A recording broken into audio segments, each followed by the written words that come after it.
Hello, everybody, and welcome back to the UTA. This time for Season 5 with your Montreal Monfernos. Gonna be honest, I much already off the bat much prefer this team, and I'm so excited for this season to start and to break my curse. And hopefully this time, because I had some PC issues last time, it wasn't a good time.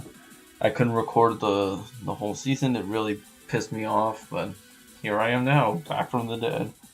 So, and I had an interesting draft. Being at pick 12 at first upsetted me because I'm like, oh, God, I don't get like the top tier guys and whatnot. So, I did some digging, and I'm like, I'm not a staller type of guy. I mean, if I have to, I'm gonna do it if I absolutely have to, but it's not my style. It's never been me. I've always been more like focused on offense that has some backup. I've never been the hyper offense kind of guy. What like you'll see in this draft, because hyper offense could backfire so easily, and I think it does more harm than good. Like, yeah, you'll probably have like a kill leader of some kind at the top, but problem with that is that like your rest of the team usually gets killed. So anyway, I've been 3-4 the last 1, 2, 3 times. I've been in the UTA 3 seasons now. I've been 3-4, missed playoffs every single time as the 5th place or 6th place. I don't care. Usually very close to that playoff line. Can't crack it, but now I feel with this team it fits my play style, and I could do it comfortably. I don't have to like think around with my own mods, if that makes any sense. And the people I'm going against and the schedule that's been released since I'm in the legendary group,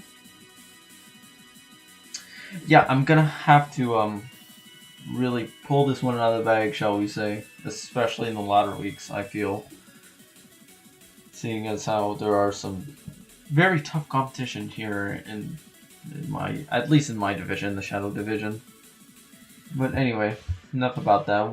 I'll go over my team, go over why I picked each one, and kind of sort of what happened. So yeah, here we go. First pick, I went with Zero Aura. It doesn't really help when I can't even say its name properly. So yeah, I went with Zero Aura. Because I'm more, like I said, like I'm more of a speedy kind of guy. So I like to utilize speed and kind of mix it up.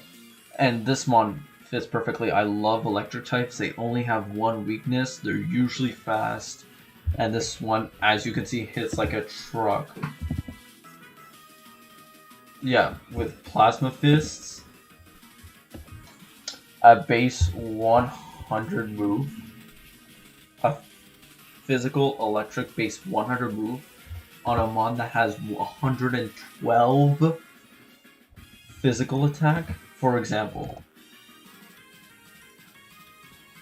Oh god, I mean, this is nuts. It's when I saw it, I was in my head. I'm like, when like everyone was just starting to select, I'm like, oh god, please no one take this, please no one take this, no one take this.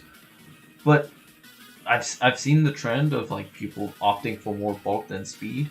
This is where this little guy, well, little, I don't know how, what's his actual height and stuff, but this is where this mon can shine. It's got great coverage for just about anything. It's got priority. I can do so much with it. And it, regardless what I choose to do with it, it will deal a chunk every single time. Every time, just a chunk of damage. I'm so excited to use this. It's so versatile. And for me to get it at 12, I was sort of surprised, considering I don't think a lot of people know how good this Pokemon's moveset is. I don't know. It's it makes me so happy that I got him. And moving on to another one that in my second pick, we got this beautiful bastard. So at this point, I'm like, I've seen Incineroar just be my ultimate counter, and I've loved Incineroar even before I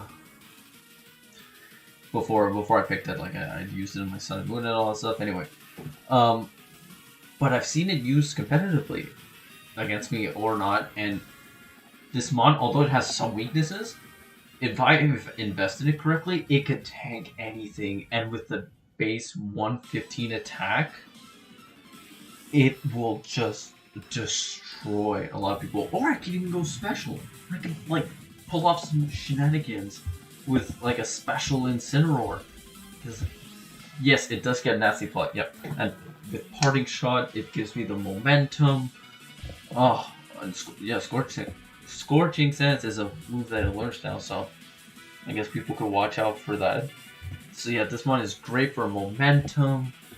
It could be a good wall. It could be an awesome like actual attacker, and it could be because I'm sure people at some point will want to like go and run like Trick Room or something against me. And that's fine. Like you're more than welcome to do that. But this one actually gives me an option to be like, okay, if someone were to go Trick Room, I do have a counter for that because of it's only 60 speed, so I could worst case min speed it just in case and give it some more bulk or whatever, and just like kill from there, because most of the mons that set up Trick Room are psychic types. Incineroar, obviously, with the dark typing being very good. And moving on to kind of sort of support Incineroar in a way, I went with Klefki. And Klefki's also like another one of those support mons that helps out my team hugely later on in the draft because I picked like the mons forward. Klefki with the ability Prankster does get access to Thunder Wave spikes. So Thunder Wave for speed control, spikes for obviously like damage, defog to clear off anything that may be against me, because I don't have a lot of hazard setters, so if anything I can just get the shit off of my thing, and it can set up screens.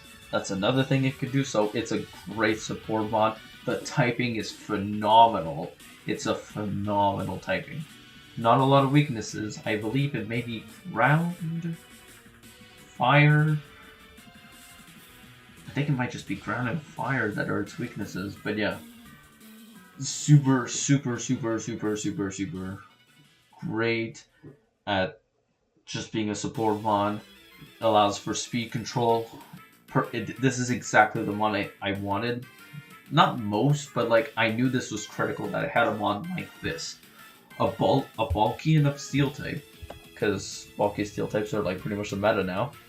It can eat hits if it wants.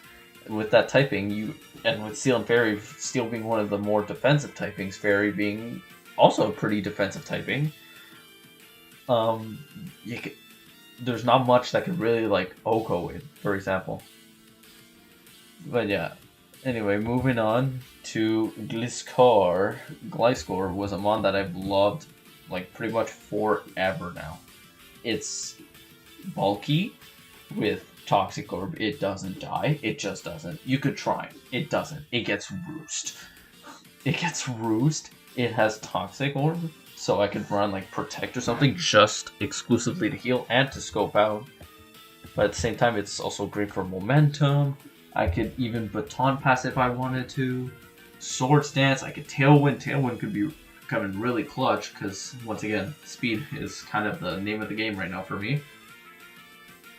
I could Taunt. Yeah, it could be like a wall. It could be offensive. It's got a lot of great options, and as a tier 1 mod, like Zeraora's tier 1, Incineroar I believe was tier 3. Klefki was also tier 3.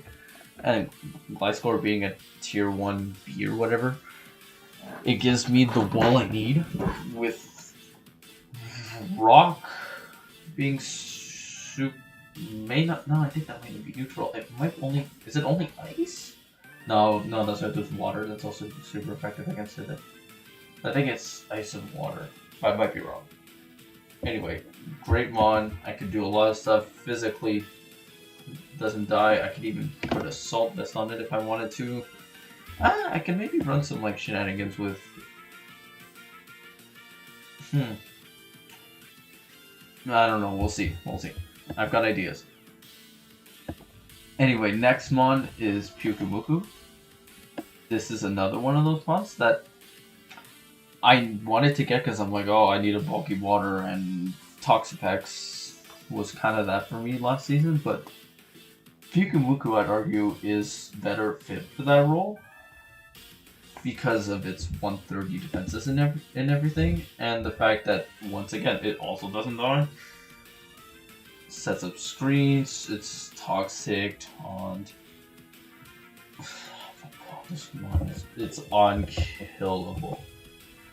It just is unkillable. It doesn't get a great moveset, obviously, but as a wall, it works. It works for this team because, like I said, I want offense, but I also want like some support there.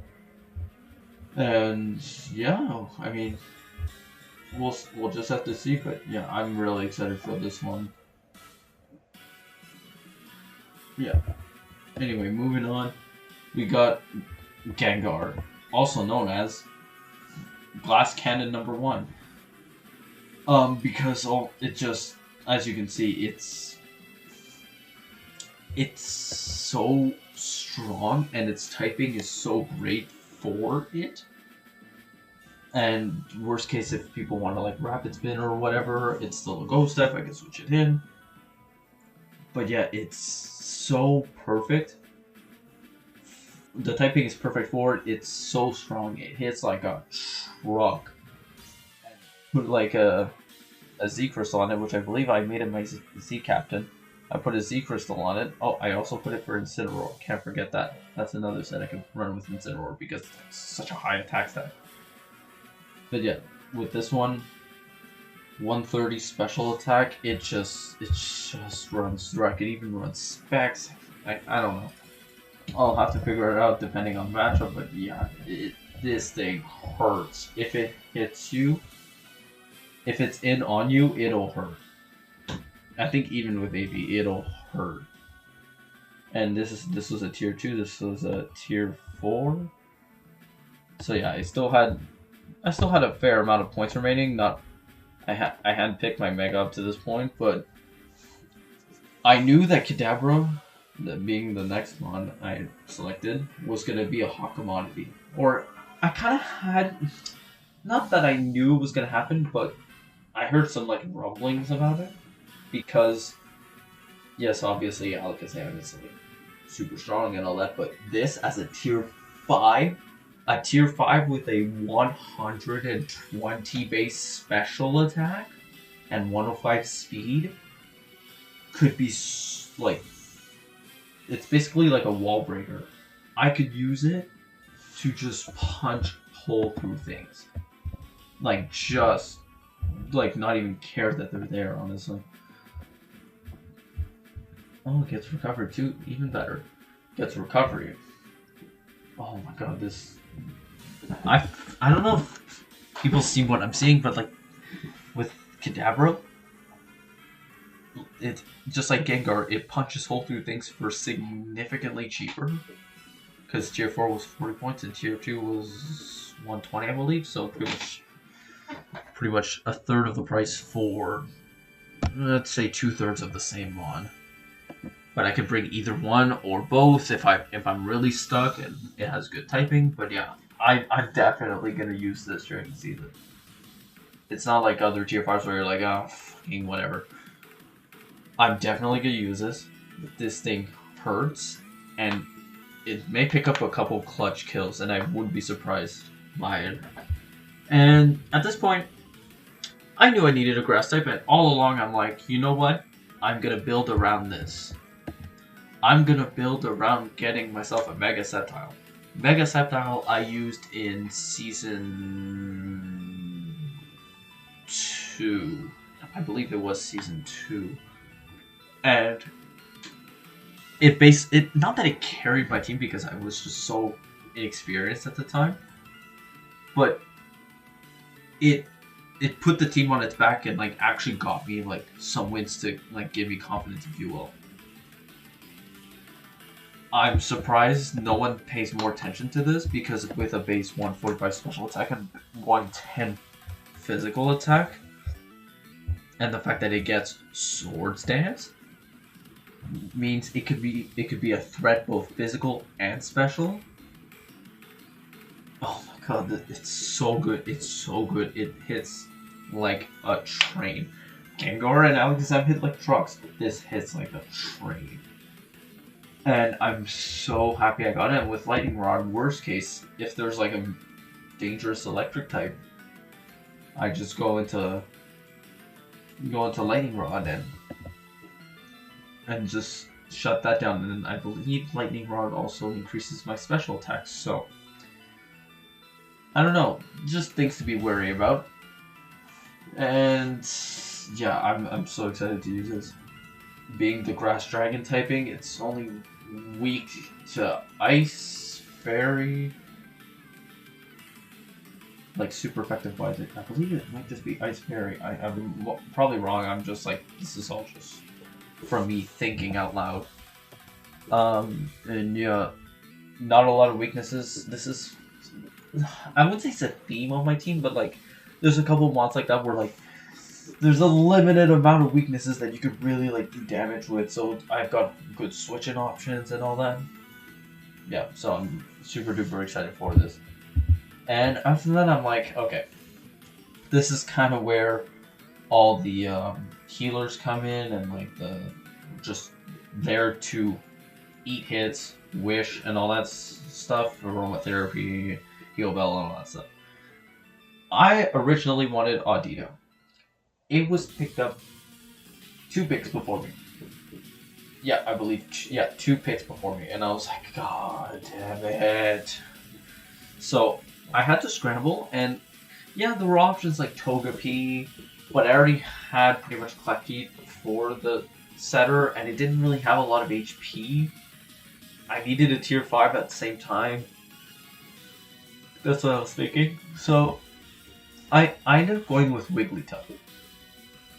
And just as you see on the screen, you can see why. It's got 140 HP. 140, and if I just quickly do this, it goes up to 44. 484 HP. Even I checked, even a super effective Iron Head. Hold on, I can check this again.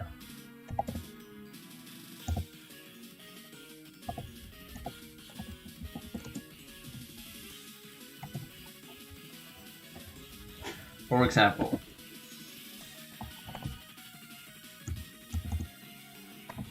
example, X Control, whatever, it gets Iron Head. Wigglytuff. It doesn't die. Oh, it's fucking utility, goddammit.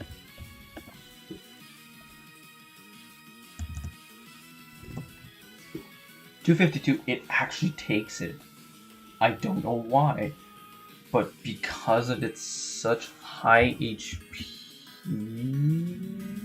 it doesn't die in one hit. So let's just say, for example, fuck it, Bold,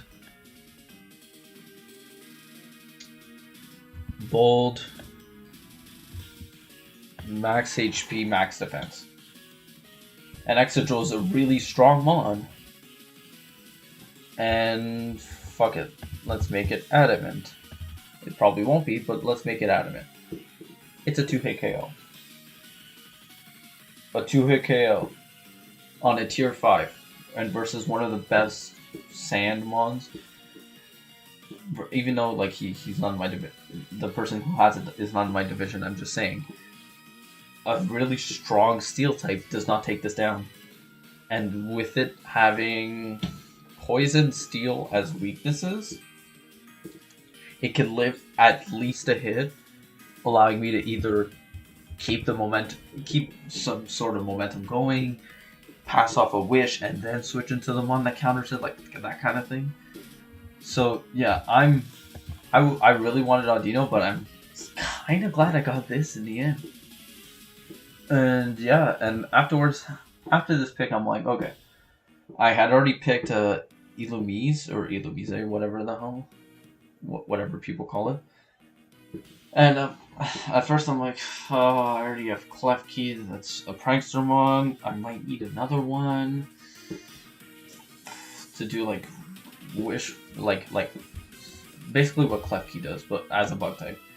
So instead I opted, well, I had a discussion with someone, and they suggested, no, it's fine, like Klefki does that job. And so you need, and they also said, oh, you need to get yourself like an offensive water type. I'm like, yeah, that's true, considering like, yeah, considering I was kind of sort of developing a weakness to ground at this point. So I ended up going with Floatzel. Floatzel, the Gen 4, not Super Freak, but like the mod from Gen 4 anyway. So I ended up going with him. He's also in Tier 5 for some reason. He gets Swift Swim, so in case a certain other water type uses Ring Dance, for example. And worst case, it's got 115 speed. 115. And with that 105 attack stat, it will... This is another one where it just punches holes through teams. I don't know. I love those kind of mons where, like... The way I kind of play Pokemon, and this is not like a strategy thing, it's just... I like weakening every single one to the point where the opponent has to start sacking mons. That's kind of like what my goal is every time I play, like, in these draft leagues, is I want to punch holes. I want to get them to a certain amount of HP where they have to start sacking mons, and then I keep getting that advantage and keep pressing and all that stuff. And this team is kind of built for that, with obviously some support and all that stuff. But that's kind of like what I was going for. And like you'll see with my last mon as well, with a Heracross to pretty much replace Illumise or Illumise, with the bug fighting type. This is another one where if I could get my things set up, or worst case, because it gets Moxie as a hidden ability with that 125 base attack, I could go like Scarf Moxie, for example, or Guts. Like it doesn't have a lot of variety in the set, but with its typing and with the moves it gets, this could potentially just sweep a whole team. And this was like a tier 3 pick, and I think that's kind of why it's got bulk to live hits worst case, and then deal damage back. But yeah, it gets a good variety in moveset to chunk and just run through teams, regardless if I do Guts or Moxie. Or if I really feel like it, I could even do Swarm. Because of it not being such a great... It's being like in the middle of the pack for like speed tiers. I could like worst case take hits and then hit like the opponent with like... Yeah, Mega Horn. And that'll just be GG. It's just GG at this point. Because I don't think anything lives a Swarm Mega Horn. Except obviously things that resist it. And yeah, going along the lines of ground immunity, bug resist ground, that also helps out in that department. But so as to prevent opponents from just bringing ground types like they did last season, I've got checked. I feel more prepared. I feel so much better than I did last season. Last season was just picking for picking because, oh, I think this mod's good, oh, I know this one's good, I know this one's good. That's kind of like the attitude I had going towards it. And with this one, I feel like I built a more balanced team, a team that complements each other.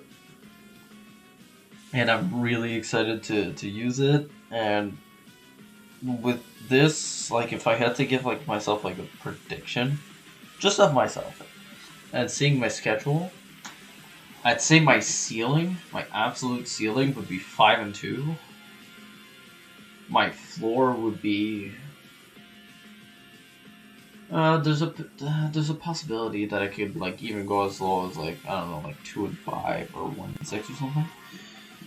With it being only 7 games, but what I expect with this team and against the people I'm going against, and the level of skill of most of them, it'll depend because some of these games are gonna be like so like I know how good I am compared to, or I have a good feeling of how good I am to in comparison to other people. So I feel I'm gonna say 4-3. I say this is the one where we finally break through. I don't care if I lose like round one. Just making the playoffs is my goal. 4-3 with a positive differential should get me in as the fourth seed, even third seed if I'm like, whoa, if I'm feeling adventurous. But yeah, I'll see you guys later. I can't wait for this season to start. And yeah, I'll be back with my week 1 matchup. I cannot wait. I can't wait for this season to start. And yeah, it's gonna be a really exciting one, so stick around. Thank you so much for watching. I'll see you next time.